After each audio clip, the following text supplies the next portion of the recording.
નમસ્કાર, નવપ્રા ગુજરાતમાં આપનું હાર્દિક સ્વાગત છે।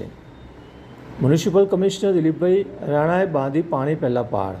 આજવા સરોવર 212 ફૂટે પહોંચે તે પહેલાં જ લેવલ ઘટાડવા લીધો નિર્ણય। 2 દિવસ ભારે વરસાદની આગાહીને પગલે છોડાયું પાણી। 211.60 ફૂટની સપાટી બતાવતા 212નું લેવલ જાળવવા સરોવરમાંથી છોડ્યું પાણી। ઉપરવાસમાં ભારે વરસાદને પગલે આજવા સરોવરની સપાટીમાં થઈ રહ્યો છે વધારો। આજવા સરોવરની સપાટી 212.70 ફૂટે।